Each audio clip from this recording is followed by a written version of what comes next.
afternoon, viewers of YouTube. My name is Tyler of ChicoCrypto.com, and welcome to another episode of Crypto and a Cold One. Today's guest is a beer from Mount Bachelor. It's that nasty beer that I didn't really like. It's just I haven't had time to go to the store, so I covered its label with this koozie because it doesn't deserve to be promoted on my channel. But of course, this is Crypto and a Cold One, so I gotta have one. Ooh, it's gross. Tastes like barf. So, centralized exchanges, where you trust a centralized point of failure with thousands to millions of your hard-earned crypto gains. Bitcoin hacks are nothing new and started plaguing the exchanges since the moment they popped up. In September of 2012, only 2 years after the creation of the first centralized exchanges, Bitfloor was hacked and lost 24,000 Bitcoins worth $250,000 at the time. Then, the infamous Mt. Gox, which lost 850,000 Bitcoins worth nearly $500 million at the time, billions more now. As most of you know, these hacks are not limited to Bitcoin. With new cryptocurrencies, which have separate wallet codes and structures, come new vulnerabilities that can be exploited. Prime example is the recent BitGrail hack with the loss of $170 million of Nano. Leaving your money on exchanges is risky business.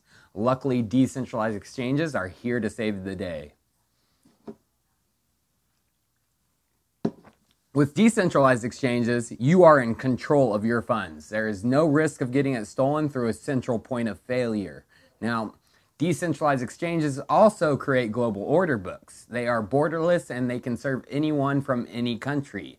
There are no signups, just trading, and they open up a large pool of liquidity to the users. So today I would like to take a look at a few of the decentralized exchanges and their protocols that have inhabited the crypto space.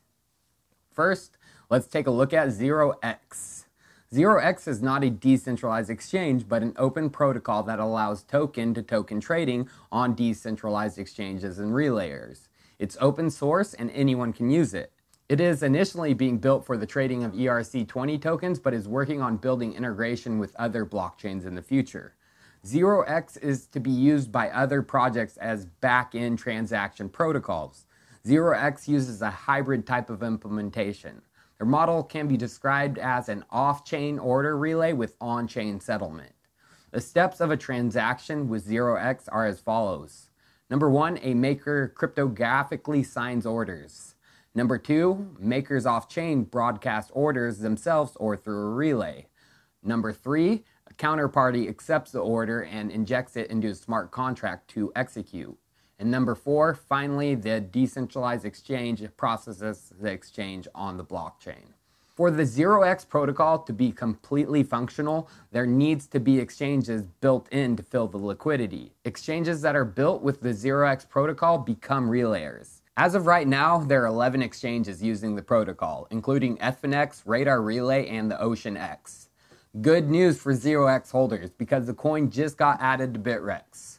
Also, it looks like ZRX is getting their paws into the Korean markets with their listing on Upbit Exchange too. Could these listings mean they are looking to use the protocol in the future? Could BitREX be working on their own form of decentralized exchange? Some questions to ask yourself. So the next protocol I'd like to get into is Kyber Network. The Kyber Network provides decentralized on-chain exchanges, but removes the order book. According to Khyber, this gives the platform the ability to securely exchange your crypto at a minimal cost. This is perfect for person-to-person transfers as well as ICOs. The token that a person sends doesn't have to match the token that the receiver wants. Khyber does the exchange during the transfer. So a transaction in Khyber works through multiple components. Number 1, there is the user. The user sends and receives tokens to and from the network. They can be an individual, merchant, or smart contract accounts. Number 2 is the reserve entities. They bring liquidity into the platform. They can be internal or hosted by a registered third party. They're classified as public or private depending on whether or not the public contributes to their reserves. Number 3 is the reserve contributors. They provide funds to the reserve entities. They're only associated with public reserve entities and share profits from the reserve.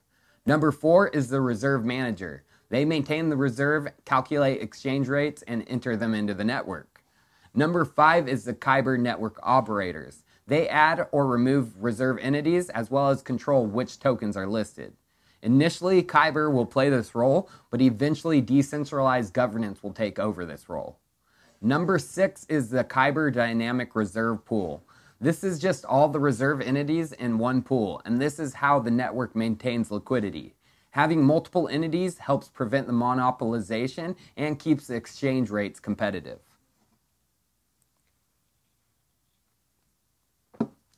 The token of Khyber is the Khyber Network Crystal, and the monetization of the platform is pretty simple. Each time a transaction occurs, a Kyber Reserve Manager must burn a certain amount of KNC as a fee for operating the network. So the more the network is used, the higher the price that KNC goes. Now, Kyber doesn't have as much development of their ecosystem as ZRX, but 6 days ago they released the mainnet pilot. During the pilot phase, only whitelisted ICO contributors will be granted access to the platform. The pilot runs until April, and Kyber plans on scaling up user access in gradual batches to ensure success. Now, Kyber is only for ERC20 tokens as of now, but of course they are working on cross-chain transactions. Kyber has recently partnered with another crypto pick of mine, Icon, to work with their decentralized exchange. And they are also partnering up with the Ethereum fork WanChain to explore cross-chain transactions with them. So now, the final decentralized protocol I would like to look at is Loopring. Loopring has the potential to dominate the decentralized landscape with their technology. Loopring also is not an exchange, but a code that links together exchanges and wallets and allows for trading between them, managed by smart contracts. So, the Loopring ecosystem is made up of multiple parts. The wallet is where the things start. Users hold tokens there and they can send them to the Loopring network. When an order comes through, a relayer sends it to the most important part of the ecosystem, the ring miners. They determine the most efficient way to fill it. It could be filling it through one order through Bittrex or splitting it between Poloniex and Binance. So the miner then submits the order, which are checked by the Loopring smart contracts. The smart contract then takes care of the order, sending the coins, monitoring the order books, and keeping trade history up to date. This information is fed into the relayers who maintain the order books and trade history. The ring matching technology is what makes Loopring stand out from others. Instead of making trades one-to-one, Loopring groups the orders into rings, and they loop through the system until it is matched. This can be 1-to-1, 2-to-2, all the way up to 10-to-10, according to Daniel, their CEO. This is much more efficient and faster than the current token matching methods. The Loopring wallet and decentralized exchange is up and functioning, but it is very basic and the UI isn't that good. Loopring's ecosystem is not as robust as ZRX's, but at least they have an MVP or a minimum viable product. Now, Loopring is not an interoperable protocol, so there won't be cross-chain order matching. Loopring is developing their protocol not only for Ethereum, but also for Neo and Qtum. Loopring holders will be airdropped 60% of Loopring Neo and Loopring Qtum. In a Medium post, they detail the process for the airdrops, and no specific dates have been set, but they said they will announce 2 weeks prior to the airdrop happening. So, decentralized exchanges, they're going to be huge in the future. ZRX definitely has the up on the protocol level development. They have the ecosystem grows, multiple relayers and exchanges working with the protocol. Khyber Network, though they are a little bit farther ahead than ZRX with the cross-chain interoperable ability, as well as Loopring. So it's definitely going to be very interesting who wins the decentralized exchange war, but it's just started and I can't wait. 2018 is going to be very, very interesting. Well, viewers, thanks for sticking around, watching this video with me and watching me drink this nasty beer. I'm not going to finish this one tonight, and as always, I will see you tomorrow.